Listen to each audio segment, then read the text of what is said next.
Well, welcome in to My Dogs Are Barking on MPW Digital. I am Landon. I'm joined by Austin, and this is what went right, what went wrong, and what was missing against UMass. Mississippi State gets the victory, gets the 45-20 victory. Mississippi State's offense was able to put up a lot of points, especially there in the second half. UMass scored a touchdown, I think, in the last 2 minutes or so. Uh, but there's a lot to unpack from this game. But man, I'm so excited and glad to be alongside Austin, my brother.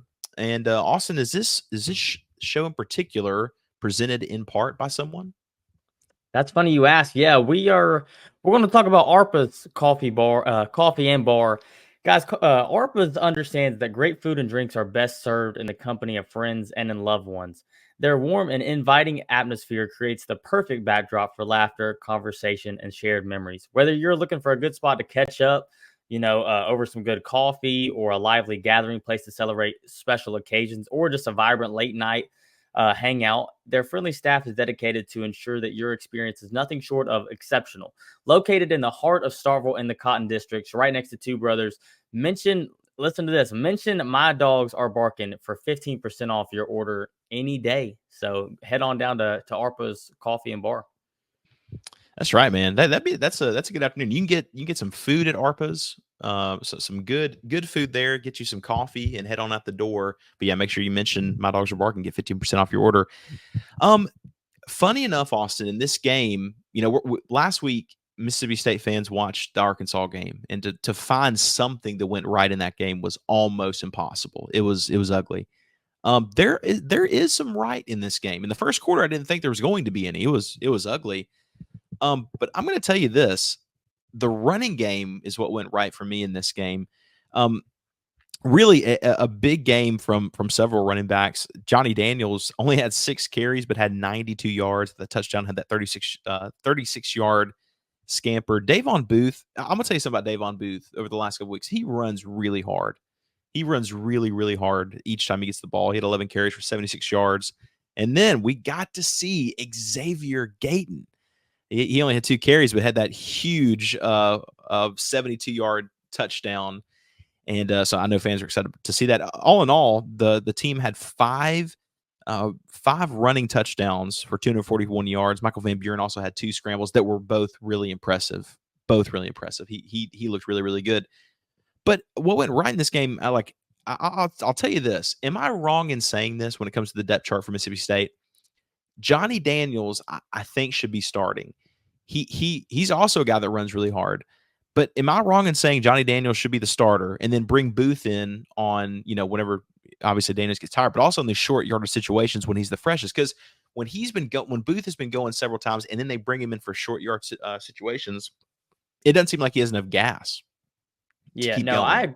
I agree. I think we're using Davon Booth a little too much. I think they need to spread the carries a lot. I think it needs to be a lot more like 50-50 with them. And then obviously after we saw today, throw in some Xavier Gayton in there too. I think that would be very helpful for Davon Booth. Yeah, as I was watching, I was like, it seems like every time Daniels gets the ball, he makes something good happen. And Booth, like again, he's played really well recently, but he can get gassed too easily. So I think that's one thing that went right. Start Daniels, have Booth come in, and then have Gayton as your running back number 3 is a great situation. But honestly, already just thinking about having next season, having Daniels starting, having Gayton be the number 2 guy. Seth Davis, like what's he look like when he gets back? Is he pushing for the number 1 job? So not even to mention whoever else comes in through the portal. And then sorry, I'm forgetting Mr. Kevon Lee. Is he done after this year? Uh, Good question. I don't know. I don't know how many games he played in this year, so I don't know if he'd have another year. But I was thinking he was a senior, but I might be wrong. I think you're right. For some reason, I think he played in the 2020 season. So I feel like this is his last hoorah. Anyway, Yeah. the Bulldogs were able to run the ball in this game, and honestly, that's something that helped prevail them in this game to kind of ice it. What went right for you, Austin, in this game? It felt refreshing that we scored 45 offensive points. I mean, Kyle Ferry made a field goal, but yeah, I mean, we were able to get 42 points just off touchdowns, and that felt very refreshing. We scored 31 against Georgia, but other than that, other than the FCS Eastern Kentucky game week 1, I won't count that game where we scored 56, but other than that, we scored below 30. So, I mean, obviously, I know we were just playing UMass, but still, it was very refreshing, and I felt like the offensive touchdowns went right because I didn't know. I don't know. I forgot what my prediction was for the game. I don't know if I predicted. I completely forgot about my prediction, but I don't think I predicted 45 points. So I need to look back and see what I predicted. I forgot, but yeah, I mean the offensive touchdown just felt so extremely very refreshing after we've just seen offense that hasn't been terrible for some of the games, but like just hasn't been that explosive. Yeah, it was rough. Obviously, last week versus Kentucky, versus Arkansas, it was really rough. Yeah, to be able to see the offense move, got Sadu involved. Several people. I mean, there's a lot of people, getting to touch the ball. We got to even see a San Francisco McGee sighting in the fourth quarter. He had 1 catch for 6 yards in this game. That is something that is huge. But also, I want to see if I can do this here. I'm not a great, really big tech savvy guy. But for those of us who are watching on MPW Digital and on YouTube, I want to see if you can tell me what this stat is. See if you guys can tell. Does anybody know what the stat is? It's on the right. It's the third column. Can anybody tell me what? Oh my goodness, that's a sack. That is. Hold on now. Wait. What's this further down? It's another sack. Mississippi State had 2 sacks in this game, which is almost half of their season total on the year. Ty Cooper got a sack, and then who was it that shares? Yeah, Deontay Anderson and Kai McClendon. Kai McClendon was playing hard, man, as a true freshman, getting into the game.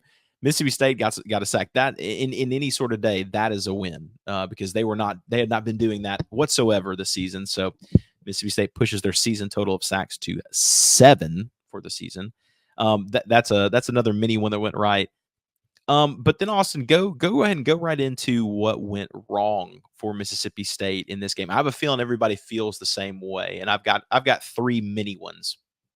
Yeah, I felt like coming into the game, our defensive scheme and just our defensive plan was terrible.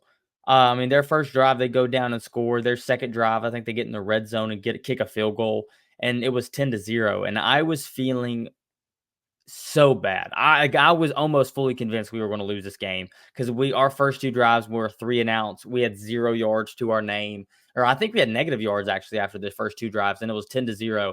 I was feeling so bad about the game. Our defense was playing terrible. They did lock in a little bit that second half, but I just felt like Coleman Hutzler and the defensive staff just had a really bad game plan going into this game. Their starting quarterback was able to run against us. He was not able to really pass against us. Our secondary did a good job. And then we had 2 sacks. But other than that, there wasn't a whole lot of pressure, I felt like. But we were able to get those 2 sacks. But, I mean, the sacks were great. But I just felt like still offensively, UMass, there's no point. There's no shot of them scoring 20 points. That can't happen against an SEC team, an SEC defense. So, I hate to sound like a breaking record, but it's definitely going to be the defense. Yeah, and also in the first quarter, I mean, you're talking those was 10-0 to start off with, and also UMass moved the ball down like it was no problem. I mean, they moved and marched the ball down the field. Their quarterback is running guys over. I mean, it looked like Cam Newton just demolishing folks, on his way to a long run. I'm with you. The defense is so bad, man. We know that. We know.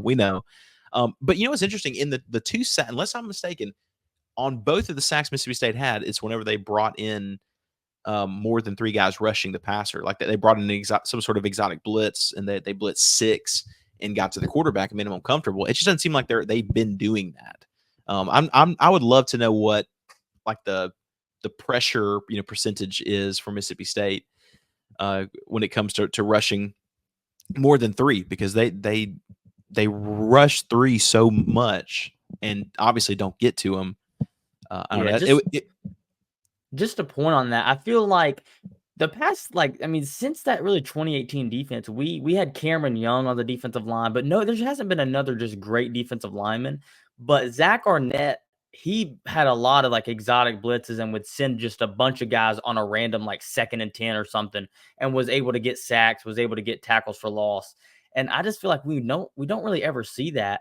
And I feel like our secondary is not as bad as our like defensive front. So I would trust them a little bit more than our defensive front. So I think we should send some more blitzes and send some more guys to the quarterback. Yeah, you got nothing to lose. Like the seasons, I mean, you know what I mean? Like the season at this point, we know what it's going to be. It's not going to be good. Bring someone else to Nico on Saturday night. Bring somebody else to try to get some pressure, because obviously it has not been working. I'll tell you what went wrong for me in this game. Again, several many things. I do want to start off with this. What went wrong? We got to stop with Stonka at wide receiver, right? Like he's obviously has some talent in special teams. Can be a defensive player, but I don't know. He just doesn't seem like a natural wide receiver at this level. But just because you're not a natural wide receiver at this level doesn't mean you're not a player at this level. That's it. It's a little thing, but that's one. Kevin Coleman getting banged up obviously went wrong. He looked frustrated and looked banged up, which is a real bad combination, especially with missing Craver already. Paul Jones came out with an article earlier this week, it was really good, really informative, but it was about the 50-50 odds of several different things going on. And like, does Mississippi State have a 50-50 chance or better for this thing to happen? Right at 50-50 or less than 50-50. And one of two of the things they said is 50-50 is Jaheim Otis signing with Mississippi State, which is a good thing, right? Because it seemed like it's less than 50-50, but he said based on his sources, it is 50-50. But the other thing he said is 50-50 is Kevin Coleman staying in Starkville for another season. And that's bad news. Like he's already on your team. You already felt like you're going to be battling him. But obviously, if Paul knows that, then he's got to know that people are coming. And you don't want a Kevin Coleman that's frustrated, and you don't want him to leave. The more and more that he's, and the same thing with the reverses and stuff, like just stop. I know we want to get the ball to Kevin Coleman, but that just doesn't often work in this league to do those types of plays. And then the missing, I'll go into that. And then I want to hear it from you in this game. Is the defense. The defense in the first quarter was pitiful, and I don't know what it was. Maybe Mississippi State's offense started going, so the UMass offense was just a little intimidated. I don't know, but that defense in the first quarter made me think this team's about to get beat by UMass for real, like for real. There's nothing more we can say. People that listen to Mississippi State athletics, they've heard it all before. They have heard it so many times. This is a very bad defense. And they had Coleman Hutzler out there on the screen, many times if you were watching at home at least. And we see what the problem is.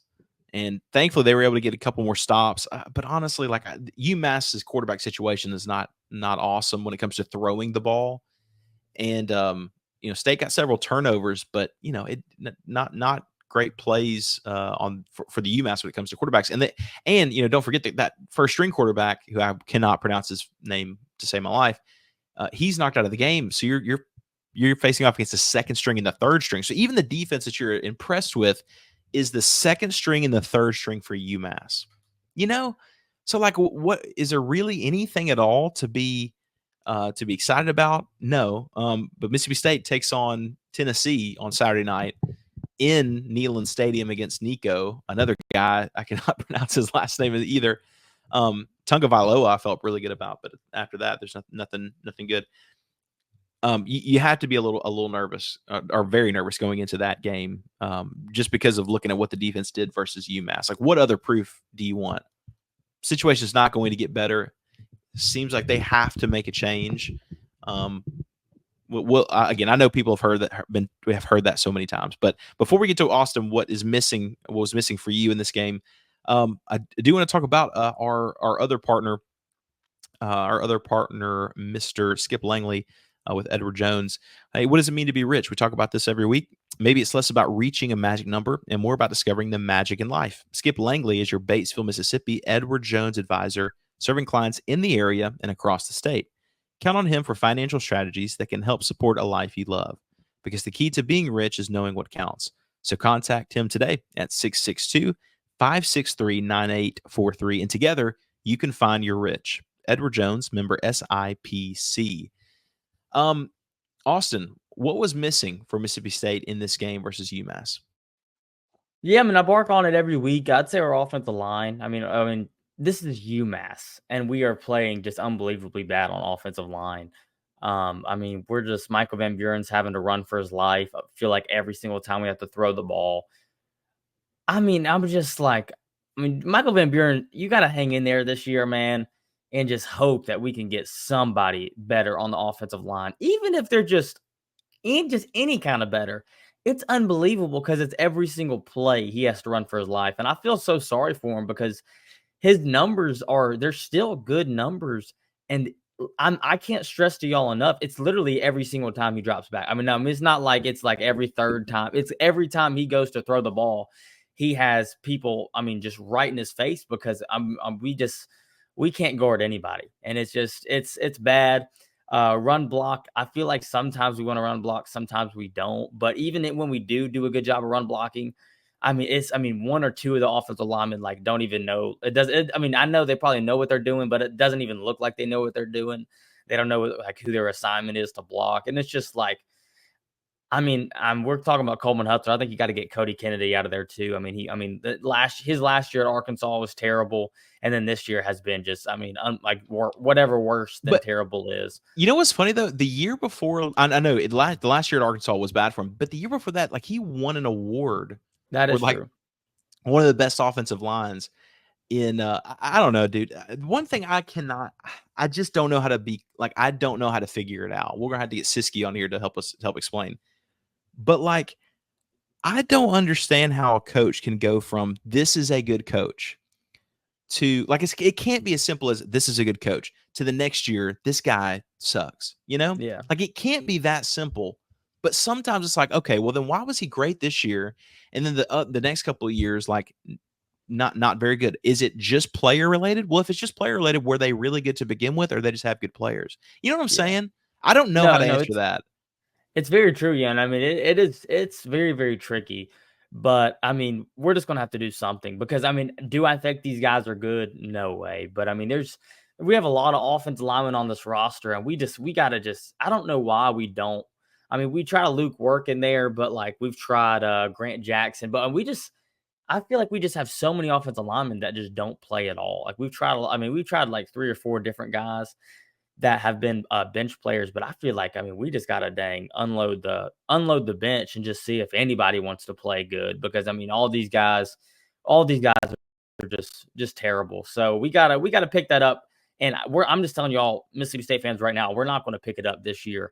We got to play a great defensive line in Tennessee, one of the best in the country. We got to play one of the best defensive lines at Ole Miss, and then Missouri's is pretty solid too. So it's not going to get better this year. I'm just letting y'all know right now. But next year, hopefully, we can get some guys in there, or maybe they just decide they want to play next year. But we'll see. We'll see. Yeah, it is, man. It's rough. We'll see. At the end of the day, Mississippi State wins this game 45-20. They beat UMass. They get their second win of the season. 5-7 is now in play, folks. Just throwing that out there. Just throwing that out there. Mississippi State plays at Tennessee Saturday night. At the time we're recording this, the time has not been revealed just yet. But between what time did you say, Austin? Between what? 6 and 8. So it's for sure going to be a night game. We know that. Neyland's always a stadium. Dude, I would love to go up there. I think that would be so fun. It looks amazing. Tuscaloosa, I've been to so many games at Bryant-Denny Stadium. To me, just in my personal opinion, it didn't start getting fun in terms of like a night game until a couple years ago when they did the lights and they played the Dixieland Delight when the light showed. Like that's Yeah. fun. Before then, it was pretty boring. It just in my opinion. Neyland, dude, looks like it's always been a great place to go. It looks like it has been fantastic. So would love at some point to be able to go to a game there. We will unfortunately not be able to go this Saturday night in Neyland. We got all these family obligations, Austin. We're big time family men. I'll tell you what. Staying busy. We ran a 5K this morning. We're staying busy.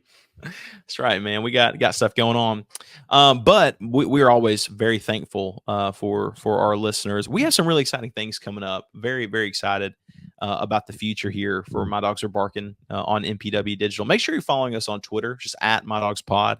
We had 2 tickets to give away today. I don't know if anyone would have even gone, but we had some tickets that we were giving away there on Twitter. So make sure you follow us there. We got several great episodes coming out this week. Check out last week. We had interviewed Barrett Salee on Wednesday. That was a really great episode talking about the college football playoff landscape, talking about how there's an independent team that he thinks is going to steal a playoff bid from the SEC. I think he makes a very good argument. So make sure you go back and listen to that. MPW Digital is over 10,000 subscribers. And My Dogs Are Barking is the only Mississippi State show on MPW Digital. So make sure you're taking advantage. Until then, we'll holler at you a little bit later on in the week. So thank you guys so much for listening to My Dogs Are Barking.